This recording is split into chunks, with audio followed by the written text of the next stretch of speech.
Hello बच्चों, आज हम स्टार्ट करेंगे second topic that is parallel lines. बहुत ही इंपॉर्टेंट है। हमने लास्ट ईयर 8th स्टैंडर्ड में पैरेलल लाइन सीखा हुआ है, तो बस इसी का ही आप समझ लो कि ये आगे का थोड़ा एडवांस दिया हुआ है। तो what we have to study in this one, the properties of angles form by parallel lines and its transversal. ये कंप्लीट पार्ट हमने ऑलरेडी 8th स्टैंडर्ड में सीखा हुआ है पैरेलल लाइंस का। तो अब ये आप लोगों को इसके आगे का थोड़ा स्टेप स्टार्ट हो जाएगा। Then test the parallelness of two lines and use of properties of parallel lines। तो उसके प्रॉपर्टीज जो है पैरेलल लाइंस के, उसका क्या यूज़ होगा हमें यहाँ पर देखना है। ओके, लेट्स रिकॉल दिया हुआ है। देखो, मैं आप लोगों को शॉर्ट में सब फटाफट एक्सप्लेन कर रही हूँ because introduction is very important. और फर्स्ट टॉपिक जो है बेसिक कॉन्सेप्ट ऑफ ज्योमेट्री, ये भी हमारा पूरा लेसन कंप्लीट हो गया है। सारे प्रैक्टिस सेट हमने कंप्लीट किए हुए हैं। अगर आप लोगों ने वो वीडियोज़ नहीं देखे हैं तो आप लोग देख सकते हो, उसका प्लेलिस्ट बनाया हुआ है। तो प्लेलिस्ट में, चैनल के प्लेलिस्ट में जाकर आप वो पूरे वीडियोस देख सकते हो। डेफिनेटली आप लोगों को हेल्प होगा। और आने वाले वीडियोस देखने के लिए चैनल को सब्सक्राइब ज़रूर कर दो और फ्रेंड्स के साथ में शेयर करने के लिए आपको भूलना नहीं है, ताकि आपके फ्रेंड्स को भी हेल्प हो। ओके चलो, so parallel lines means the lines which are coplanar and do not intersect each other are called parallel lines. मतलब जो एक ही प्लेन में है, सेम प्लेन में है, कोप्लानर मीन्स सेम प्लेन में, और जो एक दूसरे को कभी भी इंटरसेक्ट नहीं करेंगे। इंटरसेक्ट नहीं करेंगे मतलब क्या है, चलो आई विल एक्सप्लेन यू। अब ये देखो, यहाँ पर इस तरह से दोनों पेंसिल रखी हुई है, तो ये जब आगे हम कभी भी, आप देखो, ये एक दूसरे को ऐसे इंटरसेक्ट नहीं करेगी। लेकिन अगर मैंने ऐसे रखी है क्रॉस में, तो क्या होगा, ये आगे बढ़ते बढ़ते ये एक दूसरे से इंटरसेक्ट हो सकती है।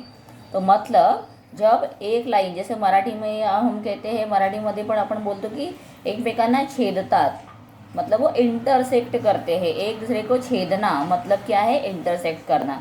तो यहाँ पर वो इंटरसेक्ट नहीं करते हैं, that is called as parallel line.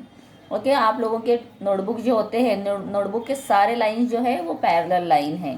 And they never meet each other, वो कभी भी एक दूसरे को मिलते नहीं है, मतलब इंटरसेक्ट नहीं होते हैं। उसके बाद यहाँ पर अलग अलग एक्सरसाइज दिया हुआ है। अभी यहाँ पर आप देख सकते हो, do you recall the pairs of angles formed by two lines and their transversal. तो यहाँ पर दो लाइन दिए हुए हैं, लाइन एल और लाइन एम दिया है, लेकिन आप देखोगे तो ये पैरेलल नहीं है, बिकॉज ये आगे हम जब एक्सटेंड करेंगे, after extending this two lines they will intersect. जैसे मैं यहाँ पर थोड़ा सा ट्राई करती हूँ आप लोगों को दिखाने के लिए।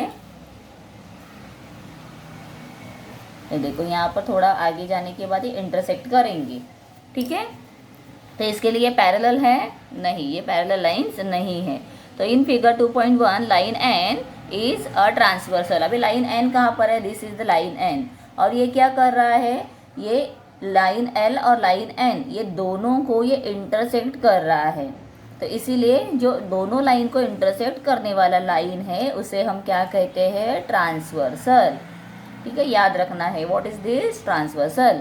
Then here in all 8 angles are, कितने इन ऑल एंगल्स हुए हैं, देखो ये एक एंगल है, 1 2 3 4 5 6 7 8, कितने एंगल्स होते हैं इसमें, 8 एंगल्स।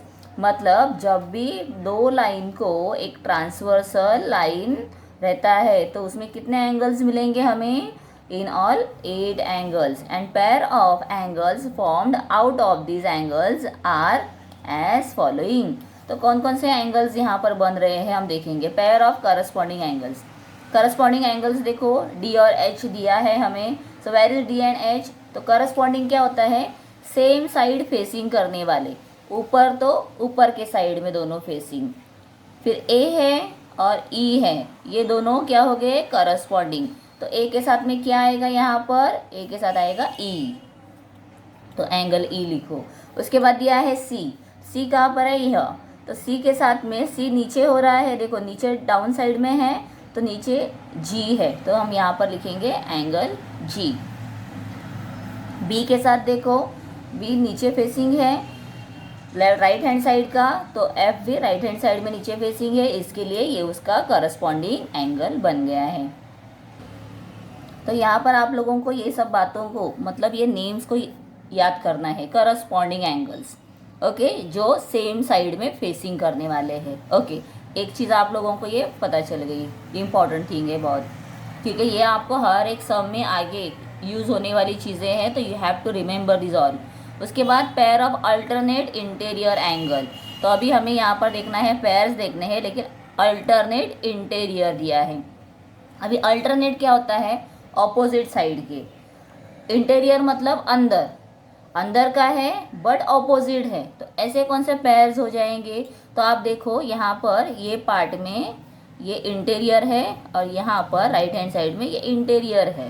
ओके, तो इसमें सी और ई जो हो गया अल्टरनेट है, मतलब हम जेड जिस तरह से लिखते हैं तो ऐसे जेड के दो जो कॉर्नर्स बनते हैं तो ये हो जाएंगे अल्टरनेट, ठीक है। तो यहाँ पर C and E given, C and E and also B and H, ये क्या है, इंटीरियर है बट अल्टरनेट है, ठीक है, अल्टरनेट इंटीरियर। अभी यहाँ पर दूसरा दिया है pair of interior, sorry alternate exterior angles. Exterior मतलब कहाँ के हैं, बाहर के साइड के, तो इसमें दिया हुआ है डी एंड एफ। तो where is D, this is a D and this is F, मतलब बाहर जाने वाले, बाहर के साइड के जो अल्टरनेट है, मतलब यहाँ पर और यहाँ पर ये, तो डी एंड एफ आएगा एंड सेकेंड ए एंड जी आएगा, तो ए एंड जी, ठीक है। तो इसको क्या कहना है, अल्टरनेट इंटीरियर, और ये है अल्टरनेट एक्सटीरियर। एक्सटीरियर मतलब वॉट, एग्जिट क्या होता है, एग्जिट मतलब बाहर होता है ना, कभी भी आप सिनेमा हॉल में वगैरह जाते हो या रेलवे स्टेशन में या बस स्टेशन हम जाते हैं बस, तो वहाँ पर लिखा हुआ रहता है एग्जिट। एग्जिट मतलब क्या, बाहर निकलना। तो एक्सटीरियर मतलब क्या होता है, जो बाहर साइड के हैं। तो इसके लिए आप लोगों को याद रखने के लिए बहुत ही सिंपल रहेगा, जो एक्सटीरियर है दैट इज आउटसाइड, इंटीरियर मतलब इनसाइड, इन मतलब अंदर, ठीक है। उसके बाद आप नेक्स्ट देखो, pair of interior angles on the same side of the transversal, मतलब सेम साइड में, लेफ्ट हैंड साइड के है तो सी एंड एच है, एंगल सी एंगल एच, और राइट हैंड साइड में देखो angle B and angle E, तो ये क्या हो गए हैं, they are in same side. तो हम यहाँ पर इंटीरियर एंगल्स देख रहे हैं लेकिन वो सेम साइड के, यहाँ पर हमने इंटीरियर एंगल्स देखे लेकिन क्या था, अल्टरनेट था। तो ये आप लोगों को सब डिफरेंस समझ में आ रहा है, बहुत इंपॉर्टेंट है, यहाँ पर मैं लिख देती हूँ वेरी इंपॉर्टेंट, ये वेरी इंपॉर्टेंट पार्ट है, तो आप लोगों को इसको स्टडी करना है। इसीलिए मैं प्रैक्टिस सेट स्टार्ट करने के पहले पूरा इंट्रोडक्शन एक्सप्लेन कर रही हूँ, ताकि आप लोगों को जब प्रैक्टिस सेट हम स्टार्ट करेंगे तो कोई भी डिफ़िकल्टीज ना हो, कोई भी आप लोगों को क्वेरीज ना रहे। सम इम्पॉर्टेंट प्रॉपर्टीज क्या दिया हुआ है, when two lines intersect the pairs of opposite angles formed are congruent. Congruent मतलब क्या है, वो इक्वल रहेंगे, ठीक है।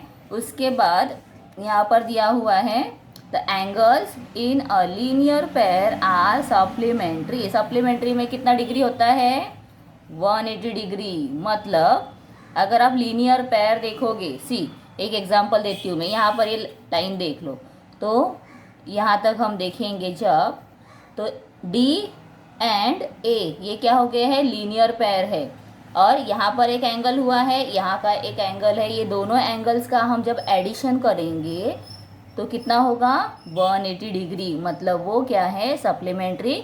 Also we call them linear pair, ठीक है। बहुत ही सिंपल पार्ट है।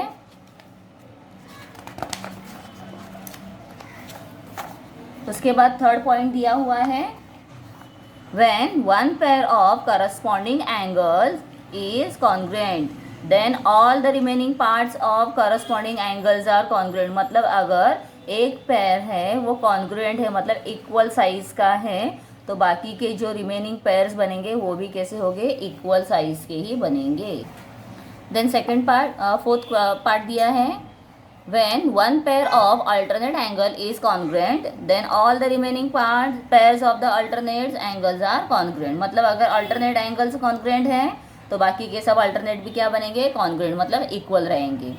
when one pair of interior angles on one side of the transversal is supplementary, one side का अगर supplementary है then the other pair of interior angle is also supplementary। मतलब यहाँ पर one pair of interior angle, interior angle कौन से हैं, तो ये एंगल्स है, ये सप्लीमेंट्री है, ठीक है। दोनों का एडिशन, ये एंगल और ये एंगल का एडिशन क्या हो रहा है, 180 हो रहा है। ये दोनों का एंगल का एडिशन क्या हो रहा है, 180 हो रहा है। और ये दोनों का क्या हो रहा है, 180 हो रहा है। मतलब ये अगर 180 है तो अपोजिट भी 180 होंगे। मतलब राउंड में कितना डिग्री बनता है, 360 डिग्री, ठीक है। ओके, अभी 2.1 स्टार्ट करने के पहले हम लोग एक बार इसे देख लेते हैं। क्या दिया है, interior angle theorem. If two parallel lines are intersected by a transversal, two parallel lines are intersected, intersect मतलब अगर उसे छेदता है, इंटरसेक्ट करता है बाय अ ट्रांसवर्सल, तो ट्रांसवर्सल क्या है, लाइन एन है यहाँ पर, और लाइन एम और एन क्या है, पैरेलल लाइन्स है, L, M N L. The interior angles on either sides of the transversal are supplementary, तो सप्लीमेंट्री होते हैं। आपने देखा ये ट्रांसवर्सल है, उसके आइदर साइड के, मतलब यहाँ पर देखो ये दोनों साइड के जो है, दोनों का एडिशन कितना होगा, ये इंटीरियर एंगल्स का एडिशन होगा 180 डिग्री। और यहाँ पे सी और बी का एडिशन कितना होगा, 180 degree as given here. Why, because हमको किससे पता चला ये 180 है, because line L parallel line M है, लाइन एल ये पैरेलल है लाइन एम से, और एंड लाइन एन क्या है, देयर ट्रांसवर्सल। ये क्यों मैं रीड कर रही हूँ, बिकॉज जब आप लोग सम सॉल्व करोगे ना तो आप लोगों को वहाँ पर गिवन में लिखना पड़ेगा। Hence as shown in the figure, angle A and angle B, angle A and angle B are interior angle, क्या है वो दोनों इंटीरियर एंगल्स है। एंड दोनों का क्या हो रहा है, यहाँ पे इंटीरियर एंगल्स है तो दोनों का क्या होगा, 180 डिग्री एडिशन होगा। इंटीरियर एंगल्स का एडिशन कितना होता है, 180 डिग्री, बिकॉज ये ऑब्ट्यूज बना है, ये एक्यूड बना है। एक्यूड होता है 90 से स्मॉलर, ऑब्ट्यूज होता है 90 से bigger. Then on one side and C, angle C and angle D on the are interior angles formed on other sides of the transversal, तो ट्रांसवर्सल के राइट हैंड साइड और left hand side के दोनों angles, मतलब ये total 4 angles हैं, तो 2 angles का एडिशन कितना होता है, 180 डिग्री। ओके चलो अभी हम स्टार्ट करेंगे फर्स्ट सम 2.1 का। सो हियर अब फिगर देख लो एक बार, पैरेलल लाइंस है और एक ट्रांसवर्सल दिया हुआ है जो दोनों पॉइंट्स को क्या कर रहा है, इंटरसेक्ट कर रहा है। In figure 2.5 line R P, where is R P, R P line दिया हुआ है। अभी पहले हमने यहाँ पे फिगर जो देखा उसमें क्या था, सिंगल लाइन दिया था। सिंगल लाइन में जब नेम देते हैं तो स्मॉल लेटर्स में देते हैं, आप लोगों को ये सब याद रखना है। जब भी आप सिंगल नेमिंग करोगे तो वो स्मॉल लेटर में ही होता है, और आप 2 नाम देते हो एक साथ में लाइन को तो आपको कैपिटल लेटर यूज़ करना है, ठीक है। तो यहाँ पर दिया है R P and M S, ये क्या है, दोनों पैरेलल है, तो ये पैरेलल का सिंबल है। पैरेलल लाइन सीधी लाइंस निकाल के दिखाते हैं। एंड लाइन डी के, वेयर इज डी के, डी के इज दैट ट्रांसवर्सल, ठीक है। जो हमें उन्होंने दिया है ड्रॉ करके वो एक्सप्लेन करके भी बताया हुआ है। Then angle DHP, where is DHP, DHP is equal to 85 degree दिया है। ओके ये सब क्या हो गया, गिवन हो गया। ये सब किस में आएगा, गिवन में आएगा, ठीक है। उसके बाद सेकंड दिया है find the measures of the following angles, तो अभी हमें यहाँ पे क्वेश्चन दिया है फाइंड करने हैं एंगल्स। तो हियर एंगल RHD, RHD क्या है, हमें फाइंड करना है। तो RHD ये कितना है, ये हम फाइंड करेंगे, तो this one we have to find, question mark मैंने डाल दिया है। अभी यहाँ पर देखो angle RHD and angle DHP ये दोनों क्या है, लीनियर पेयर है, ठीक है। एंगल्स इन लीनियर पेयर है, तो लीनियर पेयर का एडिशन कितना होता है, 180 डिग्री होता है। ओके ये हमने अभी सब देखा है, मतलब हमें सब ये रूल्स अब पता चल गए हैं, तो उसके अकॉर्डिंग इसे हम सॉल्व करेंगे।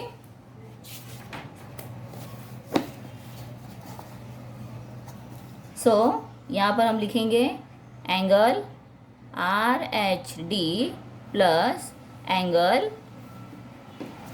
DHP,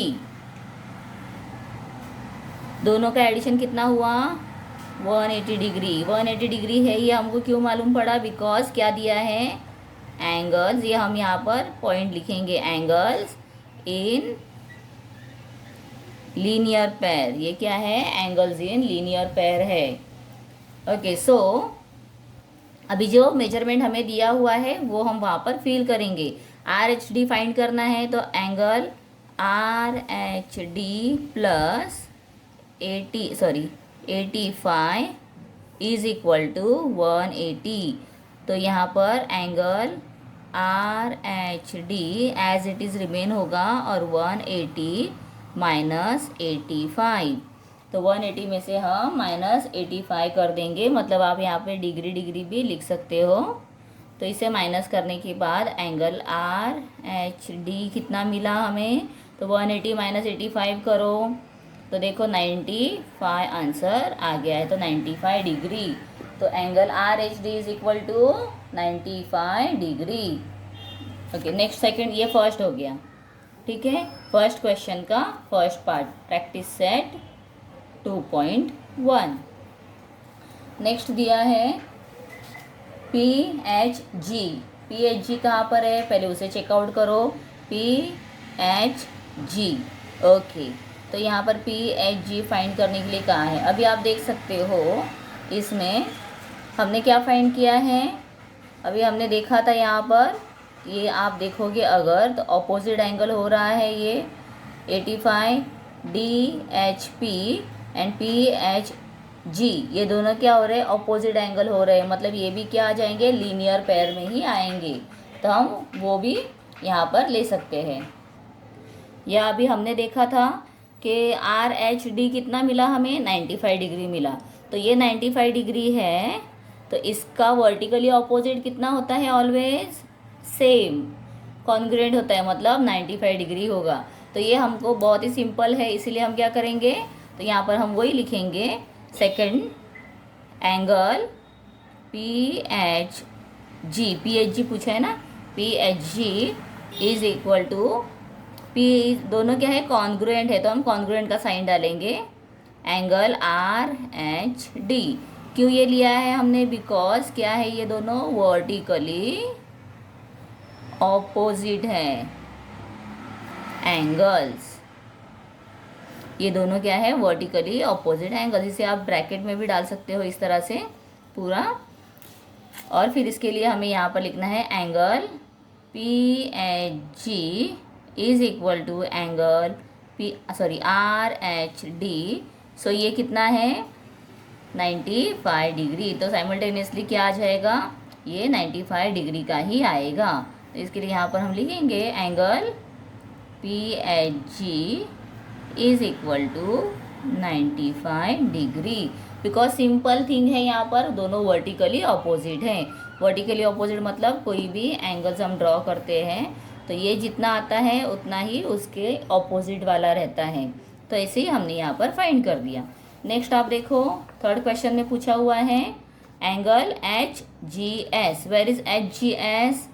एच जी एस, तो ये हमें अभी फाइंड करना है। सिंपल है, करस्पॉन्डिंग एंगल दिखाई दे रहा है, देखो ये ऊपर के साइड में है फेसिंग, ये भी ऊपर है, दैट मीन्स ये 85 है, तो ये भी कितना बन जाएगा? 85 डिग्री। तो हम यहाँ पर वही अभी लिखेंगे। पहले तो सबसे पहले ये दोनों पैरेलल है ना, तो पैरेलल लाइंस जब होते हैं तो कभी भी ट्रांसवर्सल जो होता है उनका वो क्या करता है? दोनों को इक्वली करस्पॉन्डिंग एंगल्स को कॉन्ग्रुएंट बना देता है। तो हम यहाँ पर वही लिखेंगे। तो आप गिवन में लिख सकते हो कि line R P and line M S क्या है? पैरेलल है, और D K is the transversal, therefore angle D H P congruent angle H G S. क्यों? Because they are corresponding angles. क्या है वो दोनों? करस्पॉन्डिंग एंगल्स हैं। अभी इसके बाद angle D H P is equal to angle H G S. तो एंगल एच जी एस कितना आएगा? 85 डिग्री, बिकॉज करस्पॉन्डिंग एंगल उसका कितना दिया है? 85 डिग्री का ही दिया है।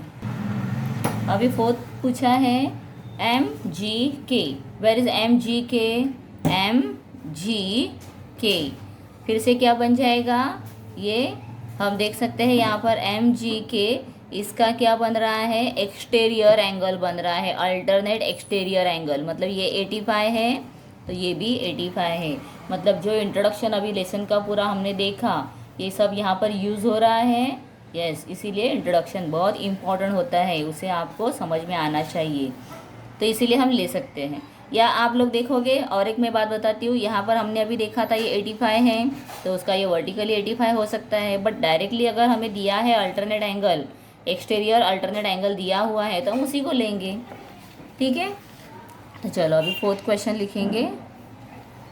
Angle DHP congruent angle MGK।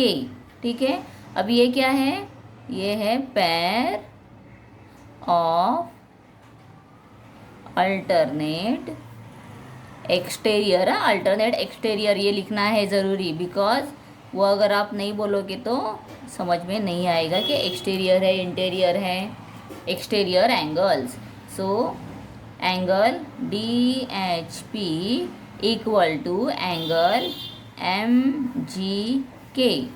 So angle MGK is equal to 85 degree.